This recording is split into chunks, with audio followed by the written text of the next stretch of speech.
Hello student, welcome back to my channel Samrat Kanvi. Student, जितने बच्चे हिंदी का पेपर देने वाले हैं उनके वीडियो सबसे ज्यादा इंपॉर्टेंट। मेरे प्यारे बच्चों, आज मैं आप लोगों के लिए एक ऐसा निबंध लेकर आ गया हूं जो कि सालों साल से लगातार पूछा आ रहा है। इसका रिकॉर्ड दर्ज हो गया है मेरे प्यारे बच्चों। अगर हम बात करें तो इसका एक रिकॉर्ड बन गया है इस निबंध का, कि जो कि हर साल आता है।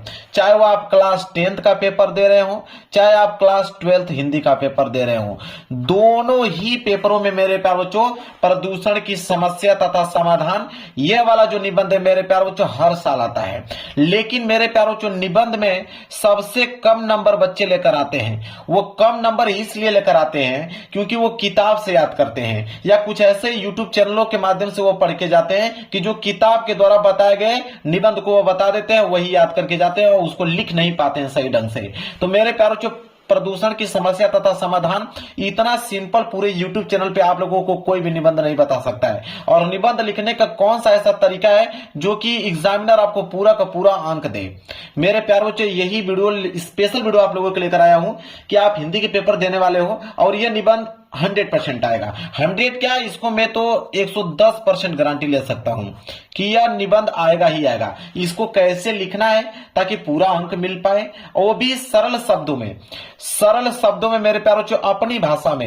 एग्जामिनर कभी चाहता है कि आप अपनी भाषा में हमको लिख के दिखाइए, ना कि किताबी भाषा का ज्ञान हमको बताइए। वो चाहता है कि लड़का अपने तरीके से अपनी भाषाओं में हमें व्यक्त करके बताए, उतना ही वो अधिक नंबर देता है उन छात्रों को। तो मेरे प्यारों, चलिए मैं बताता हूं कि पर्यावरण प्रदूषण की समस्या तथा समाधान।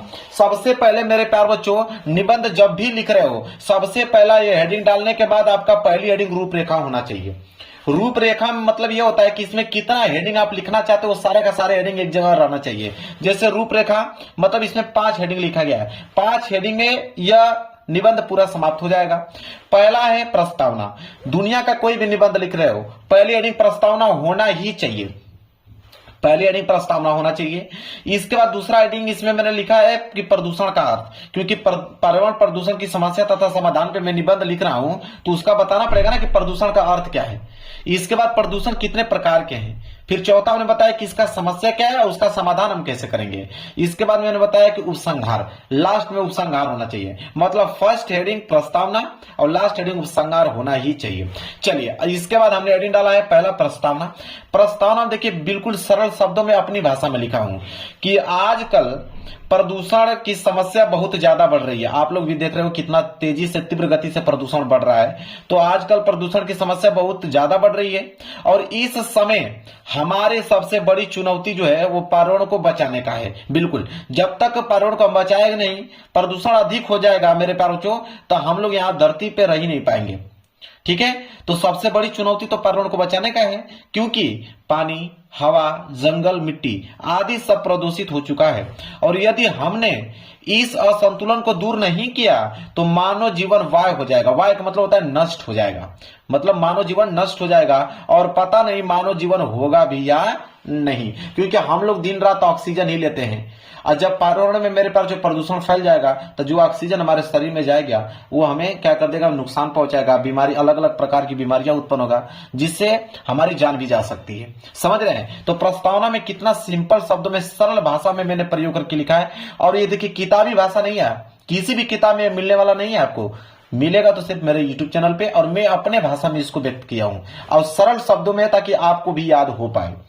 इसके बाद दूसरी हेडिंग हमने डाला है प्रदूषण का अर्थ, कि प्रदूषण का अर्थ क्या है।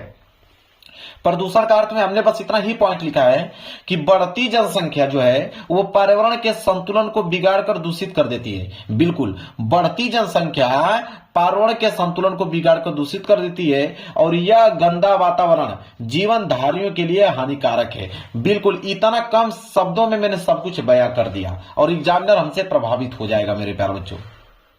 इसके बाद तीसरा हेडिंग हमने डाला प्रदूषण के प्रकार, कि प्रदूषण कितने प्रकार के होते हैं। तो मैं लिखा हूं इसमें कि मुख्य रूप से प्रदूषण के 4 प्रकार हैं, जो आपके सिलेबस में दिया गया है। सिंपल याद हो जाएगा। 4 प्रकार में पहला मैंने डाला है वायु प्रदूषण। अब वायु प्रदूषण क्या होता है, देखिए सरल शब्दों में लिखा हूं, याद हो जाएगा। वायु प्रदूषण में मैंने बताया है कि यह सबसे खतरनाक प्रदूषण है। वायु प्रदूषण, क्योंकि सब वायु का ही खेल है, क्योंकि वायु से ही हम लोग ऑक्सीजन ले रहे हैं, तो यह सबसे खतरनाक प्रदूषण है। वायु जो है प्रदूषण का मुख्य कारण जो है उद्योगों और वाहनों से निकलने वाला धुआं है।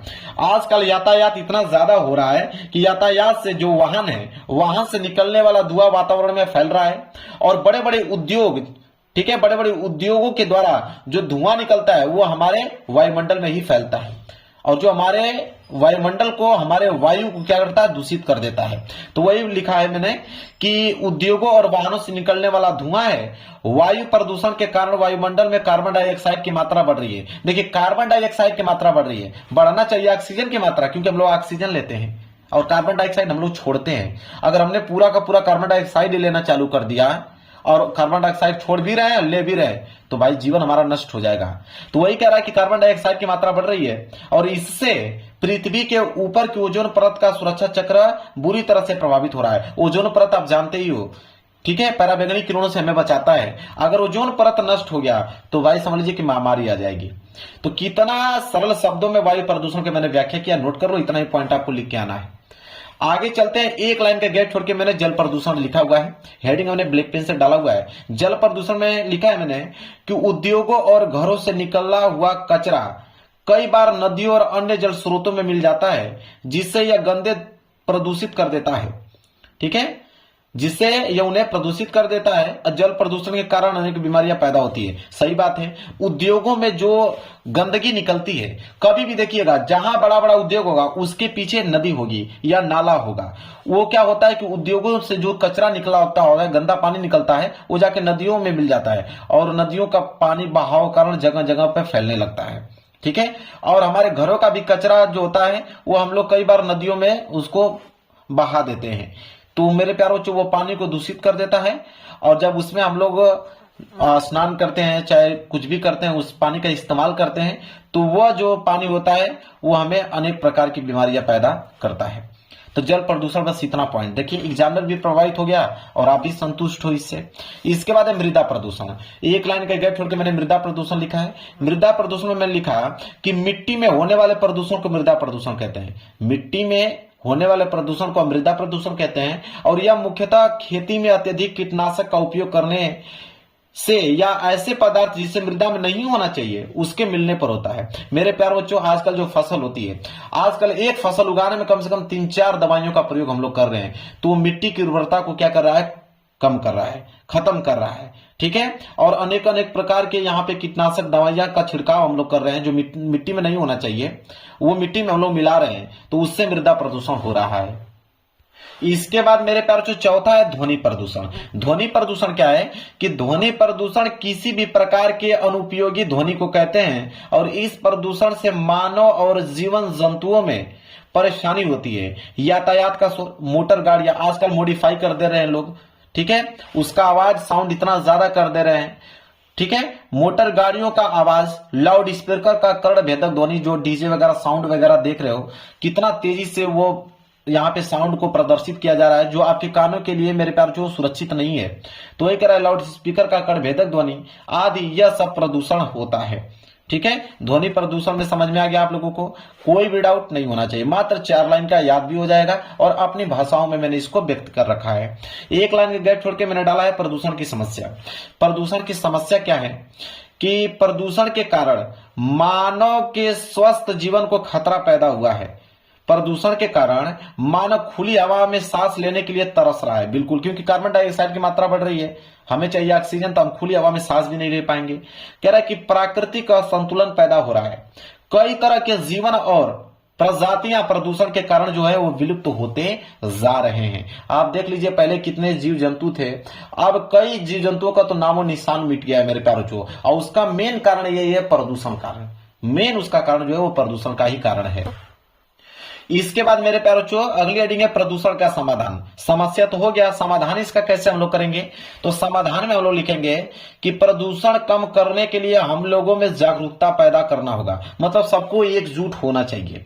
वनों के विनाश को रोकना चाहिए, जो पेड़ कट रहे हैं उसको रोकना चाहिए और अत्यधिक पेड़ लगाने चाहिए हमें, ठीक है। वर्षा के जल को संचित करके उनका पुनः उपयोग करना चाहिए हमें।